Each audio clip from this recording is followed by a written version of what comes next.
This is the story of Thumbelina. Once upon a time, a young woman wished to have a little girl. One day, her wish came true.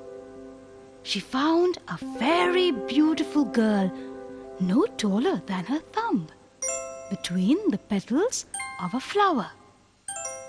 I shall call her Thumbelina.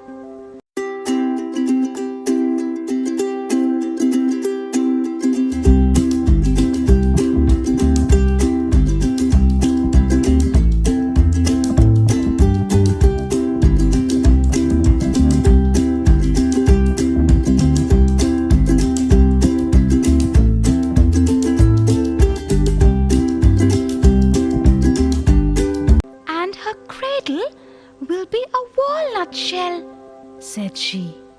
Little Thumbelina enjoyed playing in the garden, though she was barely as tall as the grass. But one day, a big, ugly frog caught Thumbelina as she was playing in the garden. Crack! Crack! I have a good son. Crack! You are very pretty. Crack! Crack! Said he. You shall be a good bride for my son. Quack, quack. And off he went with Thumbelina to the swamp where father and son frog lived. Thumbelina cried. The father frog was very angry that Thumbelina did not want to marry his son and placed her on a water lily in the middle of a nearby pond. Poor Thumbelina. Stay there until you decide to marry my son. Grah! Small fish swimming in the pond felt sorry for little Thumbelina, who kept crying and just wouldn't stop. So they swam under the leaf and nibbled away the stem, so that she could float away from the terrible frogs. Suddenly, a large beetle swooped down and carried Thumbelina to his hole in a tree. Poor Thumbelina was very, very frightened, but the beetle was good to her. He fed her on honey from flowers and made sure she had enough to eat and slept well in a safe place among the leaves of his tree. But the beetle was growing old, so he placed Thumbelina on a flower in a nearby field. Free at last, little Thumbelina was very, very happy. It was summer, and food there was in plenty. Honey from the flowers, and dew to drink from the leaves. And the sunlight kept her warm. The tiny insects and small field animals were her playmates. But soon summer was over, and winter spelled cold, cold days. Thumbelina felt cold and hungry. The flowers lost their petals. Leaves blew down from trees, and she had nothing to keep her warm. She wandered through the fields for a long, long time, until at last she met a friendly mouse. He was hurrying home to supper. He saw that she was cold and hungry, and invited her down into his den. The mouse and his friend, a mole who lived in a nearby tunnel, were very kind to Thumbelina. To repay them for their kindness, she kept house and cooked delicious meals for them.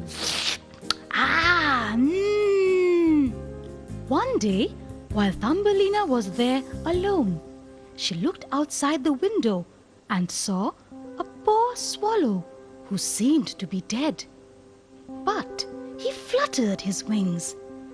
She quickly brought him in before the fire, where he soon became warm. He had not really been dead, just numb from the cold. Little Thumbelina cared for the bird and fed him well.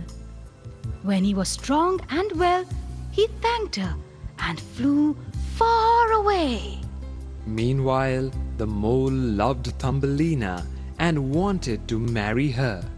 Thumbelina did not want to marry the mole, for she did not want to live underground in his tunnel forever.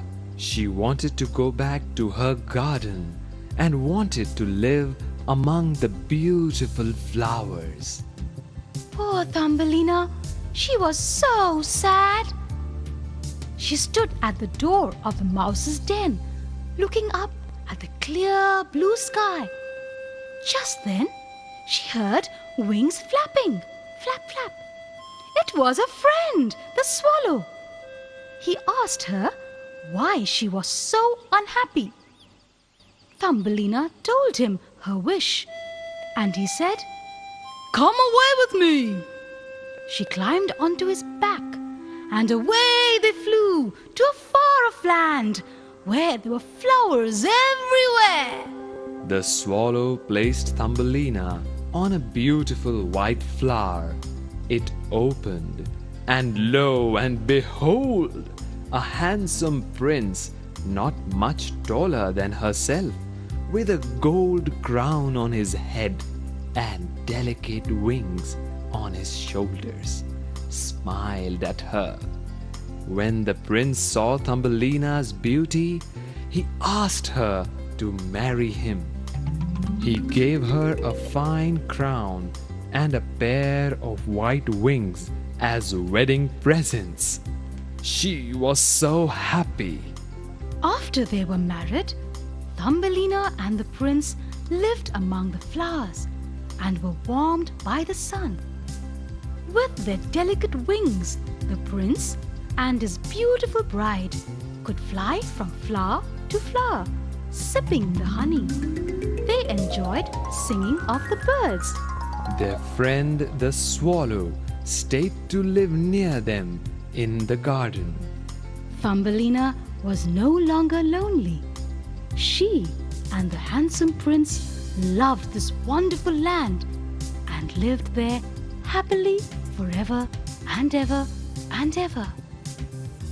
That was the story of Thumbelina.